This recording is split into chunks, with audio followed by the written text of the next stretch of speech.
Ibu petani. Anda anak keberapa dari berapa bersaudara? 9. Anak ke-9? Anak ke-9 dari 9 bersaudara. Ayah Anda tentara? Ya. Tapi sepintas saya baca riwayat hidup Anda, kok hidup Anda lebih banyak prihatinnya, lebih banyak susahnya. Anak tentara kok hidupnya susah ya? Ya tentaranya kan sampai 28 tahun. Pangkatnya prajurit kader, palang 3 di sini. Oh, sampai umur berapa tadi? 28. Umur 28 ya. Sudah nggak jadi tentara lagi? Iya, jadi bapak saya 20 tahun udah bikin anak. 28 tahun ya. Pensiun dengan pensiun atau apa? Pensiun, diberhentikan karena sakit. Kenapa sakitnya? Diracun oleh mata-mata Belanda. Gara-gara dipensiun dalam usia itu akibat diracun oleh mata-mata Belanda ya. Sehingga ayah tidak bisa bekerja dengan baik. Ya. Setelah pensiun apa yang dikerjakan ayah? Ya di rumah. Karena saya dengar sakit-sakitan. Ya pernah kuli-kuli di kuli perkebunan tapi nggak tahan lama karena terlalu jujur. Apa yang terjadi?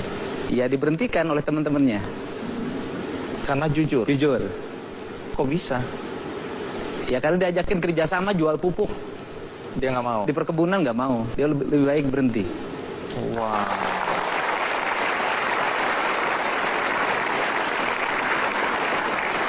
Nah setelah itu siapa yang mencari nafkah? Iya dari sawah. Ibu saya yang sering ke sawah. Sebagai apa? Ya kadang-kadang kulit tandur. Jadi ibu menjadi kulit tandur, kadang-kadang nyangkul. Sebagai tulang punggung keluarga. Seberapa susahnya sih hidup Anda waktu kecil dulu? Kalau tanggal muda itu baru dapat ikan asin. Kalau sudah mulai tanggal 5 ke sana, garam, dikasih bawang, disimpan di keler. Keler itu apa ya? Tempat itu makanan yang dari beling itu, dari kaca. Jadi makan nasi, kalau di atas tanggal 5, lauknya garam, bawang. Pakai bawang, segitu aja. Dibagi 9. Dibagi 9 anak? Ya, makanya badannya kurus. Kok bisa hidup Anda ya? Saya juga aneh. Nah, saya dengar untuk menambah lauk Anda cari keong. Ya, kan kalau ini kan kalau malam-malam ibu saya suka ngajakin cari belalang. Belalang untuk apa? Dimakan. Belalang dimakan ya? Iya. Ini belalang sawah ini ya? Iya. Nah, soal jualan es mambu nanti saya tanyakan. Tapi sampai umur berapa Anda masih harus juga membantu orang tua untuk menambah lauk pauk gitu? Karena saya dengar Anda juga bekerja ya? Ya itu sampai SMA. Sampai SMA? Iya. Baik, sebelum kita lanjutkan ya, karena menarik untuk tahu Anda jual es mambu dulu. Kenapa jual es mambu? Jual layang-layang ya, macam-macam. Termasuk Anda juga ada urusan dengan batu bata ya? Iya. Jadi untuk sukses mungkin ada urusan dengan batu bata juga kita ya. Nanti ada cerita, tapi sekarang jadi Anda pernah jadi tukang ojek? Iya. Di daerah mana itu? Di Kampung Sukadaya, Desa Sukasari, Subang. Berapa penghasilan tukang ojek sehari? 2.000. Jadi kenapa Anda sampai harus jadi tukang ojek? Ya nambahin buat biaya sekolah. Cari rumput. Itu juga untuk pakan ternak. Untuk kambing. Saya kan waktu sejak kelas 1 SD punya kambing. Domba lah kalau di Sub. Soal jualan es mambu dan lain-lain itu kenapa ya? Ya es bambu itu kan saya pengen makan es kayak orang. Tapi nggak punya duit. Terus? Ya akhirnya gimana caranya bisa makan es? Cita-citanya cuma makan es. Yang ngambillah dari Mang Rojak, tetangga. Oh masih kenal Mang Rojak ya? Oh masih, Haji Rojak. Oh, terus? Nah kemudian dapat 50 kan satu kali tempatnya itu 50 itu dapat pelingnya 5 lebihnya. Lebihnya itu untuk boleh dimakan. Nah saya malah ketika dagang itu malah nggak makan karena sayang diuangin semuanya.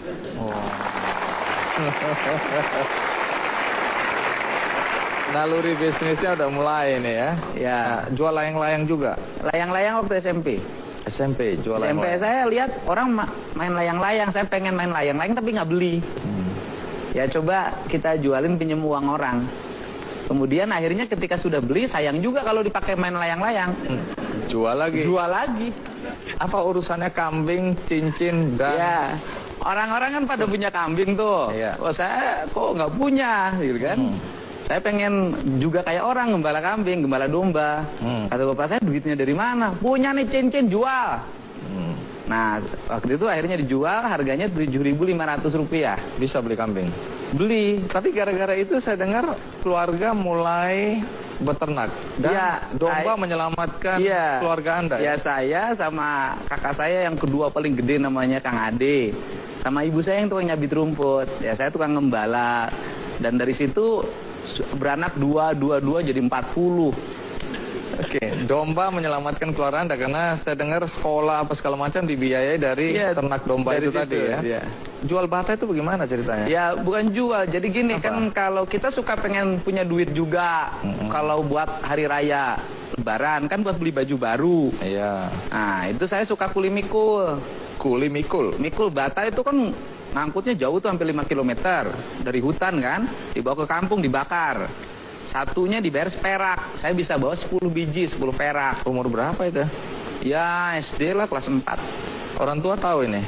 Tahu. Nah kemudian uangnya disimpan-simpan. Pekerjaan Anda sekarang apa? Jadi bupati.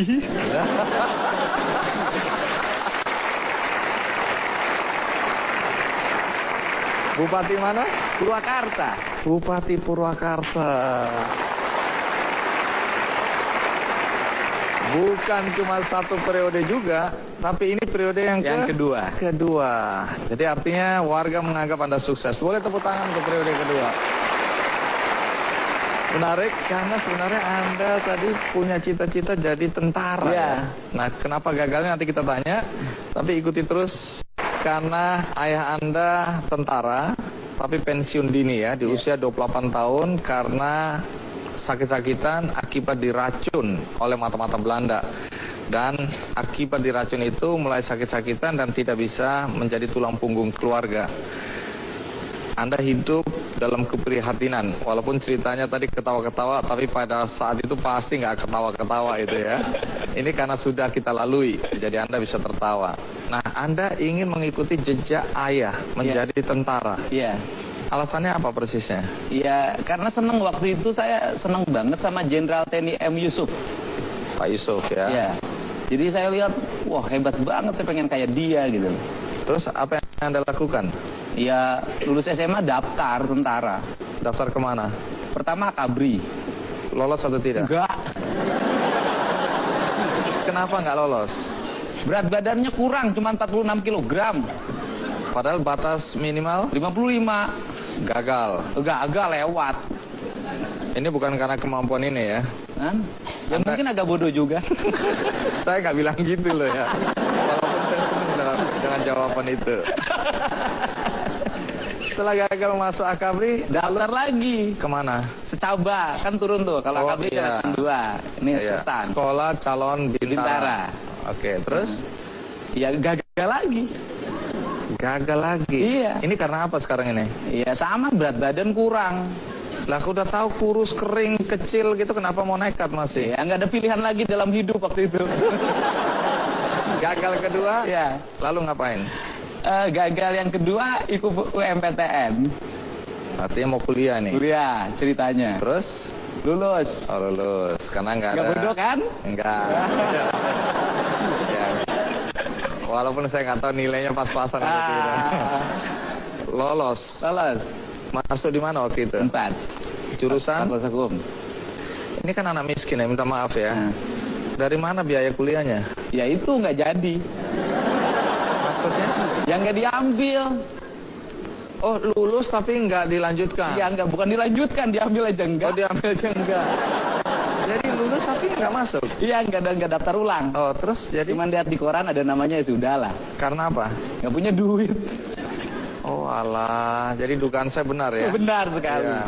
Lalu ngapain? Ya waktu habis itu pergi ke Purwakarta. Untuk? Ya daripada di rumah bengong, bingung, ikut sama kakak saya. Kakak ini orang kaya? Oh repot.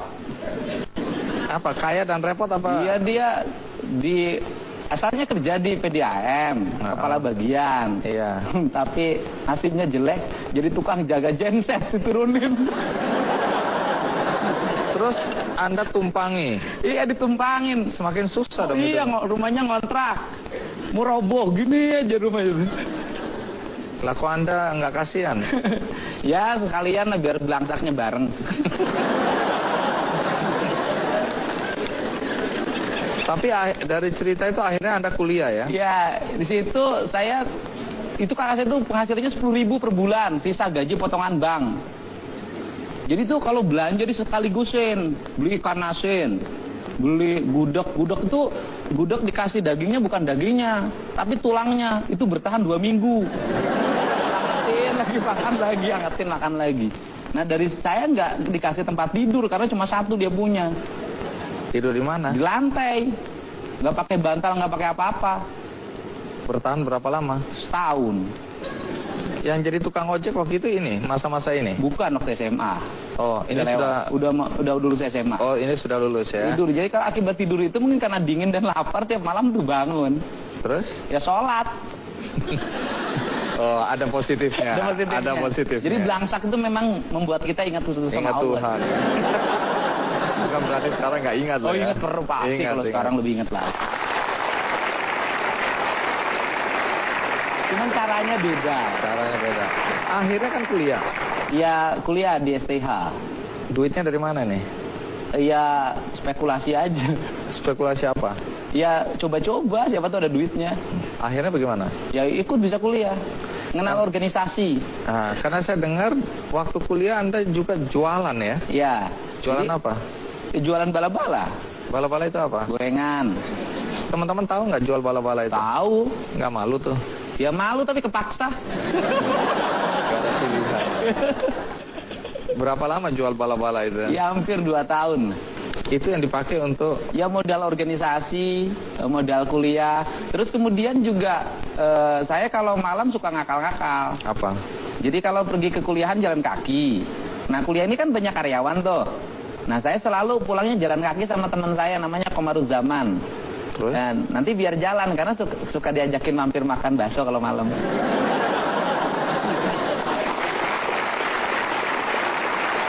Itu strategi untuk bertahan hidup. Iyalah, gimana caranya hidup gratis gitu loh.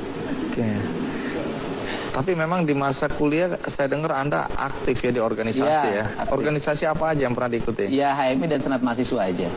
Aktif banget ya? Iya. Ya kan ikut mendirikan di Purwakarta karena belum ada waktu itu. Pernah jadi apa? Ketua cabang. Ketua cabang? Ya. Baik. Nah, dilihat dari perjalanan yang berliku-liku, yang jadi pertanyaan kemudian adalah bagaimana Anda kok bisa jadi bupati? Nanti dijawab. Oh iya. Sebelum kita lanjutkan, ada baiknya kita sejak kecil sampai dewasa hidup dalam keprihatinan membuat Dedi tidak membayangkan bisa menjadi orang nomor 1 di Kabupaten Purwakarta.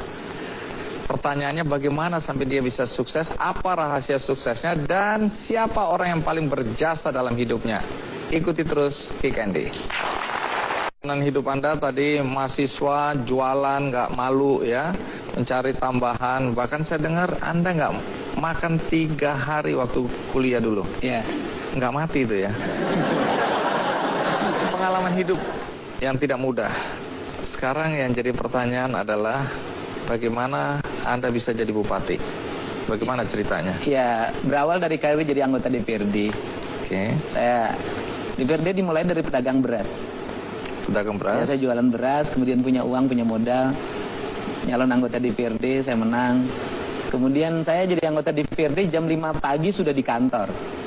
Ngapain? Bikin konsep, bikin pandangan. Waktu itu dominasi saya terhadap pemerintah sangat kuat. Gagasan-gagasan saya. Hampir 3/4 gagasan pemerintah itu dipasok dari DPRD. Karena Anda memang sudah terbiasa berorganisasi ya, aktivis ya. Terbiasa berorganisasi, terbiasa kerja keras, terbiasa buka pandangan. Saya pernah terbiasa di demo, saya pernah di demo 20.000 orang. Saya hadapin. Waktu jadi apa? Anggota DPRD, buruh, masalah buruh. Sampai hari ini teman-teman pendemo itu jadi teman. Sehingga ketika saya jadi bupati, nggak ada lagi yang demo. Tunggu dulu, apa yang membuat Anda tertarik masuk ke jalur politik? Ya, bisa berbuat lebih banyak dalam membuat kebijakan-kebijakan. Mas Andi sekritis apapun kan susah, paling jadi wacana. Kalau bupati bisa langsung action. Oh. Ceritanya begitu. Ceritanya begitu. Oke. Tapi sebelum jadi bupati kan Anda jadi wakil bupati. Iya.